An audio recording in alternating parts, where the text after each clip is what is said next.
नमस्कार, बहुत स्वागत है आप सभी का। मैं हूं आपके साथ पूजा सचदेवा।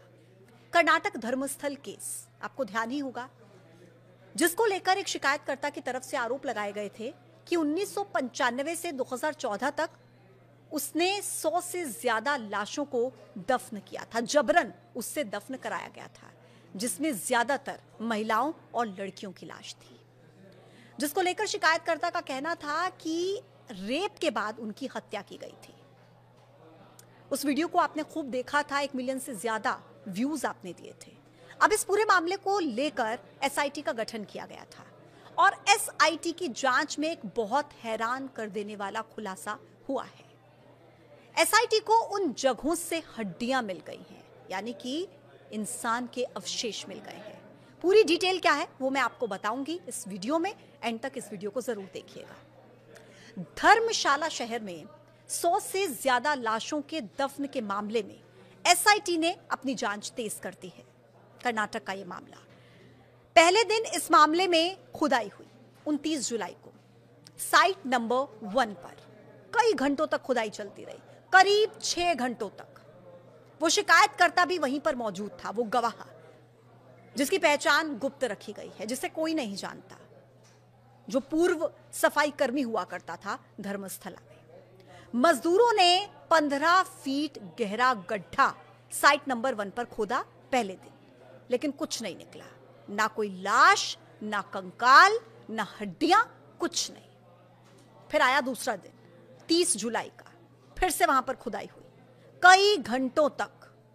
वो गवाह भी वहीं पर था, उसी के सामने खुदाई हुई। सुबह से शाम तक 12 से 15 फीट गहरे गड्ढे खोदे गए। एसआईटी ने 4 नई जगहों साइट नंबर 2, 3, 4 और 5 पर खुदाई शुरू की। साइट नंबर 3, 4 और 5 जगहों पर भी कोई कंकाल, कोई शव नहीं मिला, लेकिन साइट नंबर 2 पर कुछ ऐसा मिला जिसने इस जांच को नया मोड़ दे दिया। 2.5 फीट की गहराई पर मिट्टी के बीच एक लाल रंग का फटा हुआ ब्लाउज, एक पैन कार्ड और एक एटीएम कार्ड वहां से मिला। एक कार्ड जो किसी पुरुष के नाम पर था और दूसरा कार्ड जो लक्ष्मी नाम की एक महिला के नाम पर था। फिर जांच हुई और पता लगा एक लक्ष्मी नाम की महिला की मृत्यु हो चुकी थी, और मृत्यु कब हुई थी? साल 2009 में। लेकिन पुलिस रिकॉर्ड में उसका कोई जिक्र नहीं था। कुल मिलाकर 2 दिन में कुल 5 जगहों पर कई फीट गहराई तक खोदा गया और जो मिला वो मैंने आपको बताया।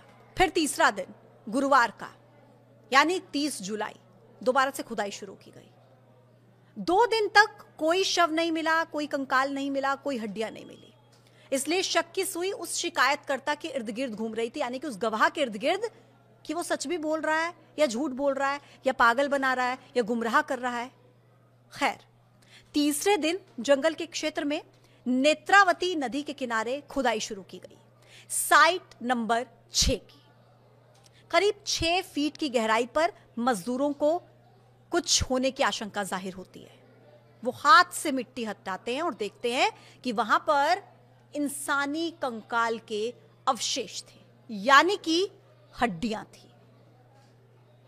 फोरेंसिक टीम वहीं पर मजदूरों को रोक देती है, क्योंकि जो इंसानी हड्डियां वहां से मिलती हैं उनकी हालत बहुत खराब थी, यानी कि अगर औजारों से खुदाई की जाएगी तो वो और ज्यादा खराब हो सकती थी। इसलिए हाथों से खुदाई करने के निर्देश दिए गए और साइट नंबर 6 से इंसानी हड्डियां निकली।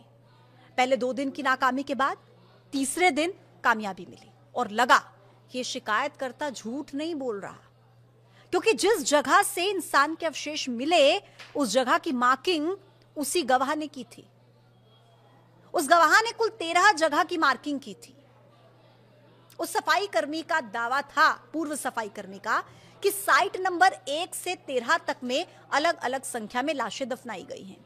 साइट नंबर 6 और 7 पर 8 लाशें दफन होने का दावा, साइट नंबर 11 पर 9 लाशों का और साइट नंबर 13 पर सबसे ज्यादा लाशें दफन होने का दावा था। उसने कुल 50 से ज्यादा ऐसी जगहों की निशानदेही की थी जिनमें से कुछ में तो बड़ी संख्या में शवों का दफन हुआ था। साइट नंबर 13, जहां पर मास बरियल की बात कही गई थी। जिन जगहों पर मास बरियल हुआ है वहां पर अभी खुदाई का काम शुरू हुआ ही नहीं है। मास बरियल की पहली साइट नंबर 13 है।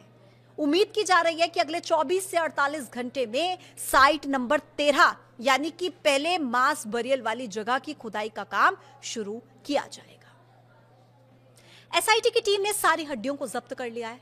हड्डियों की बरामदगी के बाद एसआईटी ने साइट नंबर 6 के आसपास और खुदाई करने का फैसला किया। मिट्टी के सैंपल लिए, डॉग स्क्वाड को मौके पर बुलाया गया। साइट नंबर 2 से मिले ब्लाउज और कार्ड्स के बाद एसआईटी ने लोगों से अपील की कि वो अपनी शिकायतें लेकर सामने आए। अब देखिए, इस मामले की जांच में पुलिस के सामने दरअसल कई चुनौतियां हैं, और चुनौतियां कैसी हैं आप वो समझिए।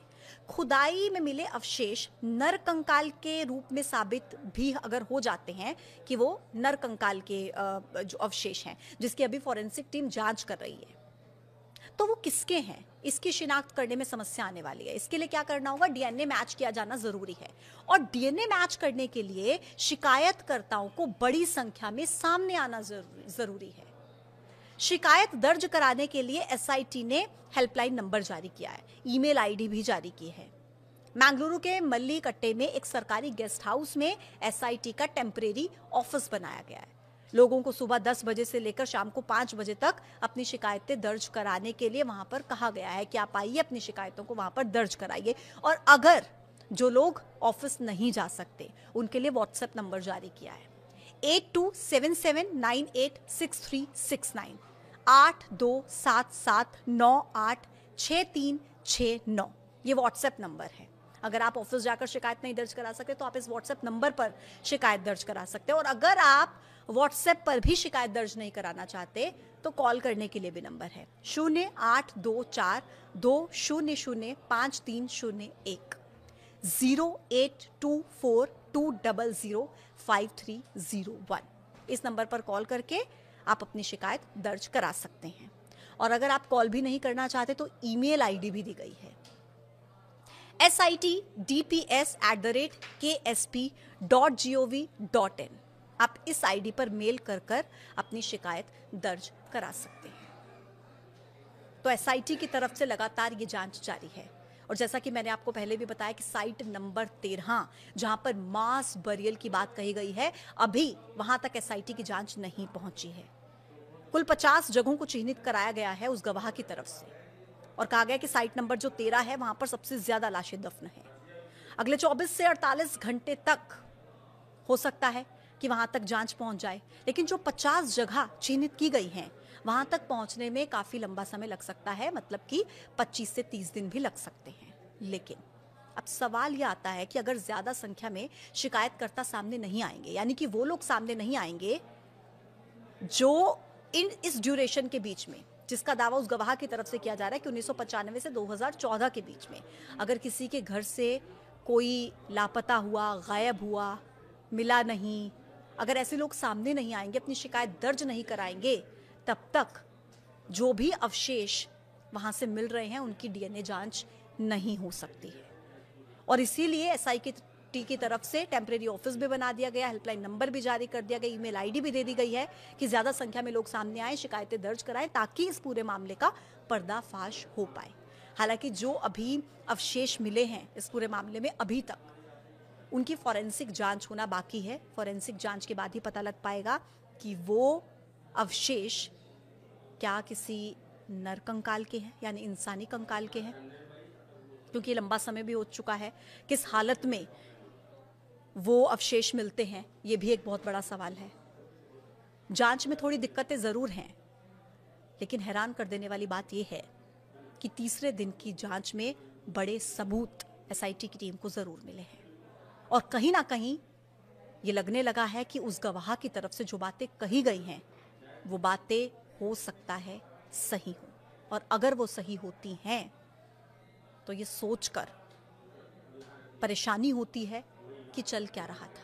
आप इस मुद्दे को लेकर क्या सोचते हैं, आप हमें कमेंट बॉक्स में जरूर बताइएगा। आज के इस टॉपिक में इतना ही, फिर होगी मुलाकात एक नए मुद्दे के साथ। आप देखते रहिए न्यूज़ 18। नमस्कार।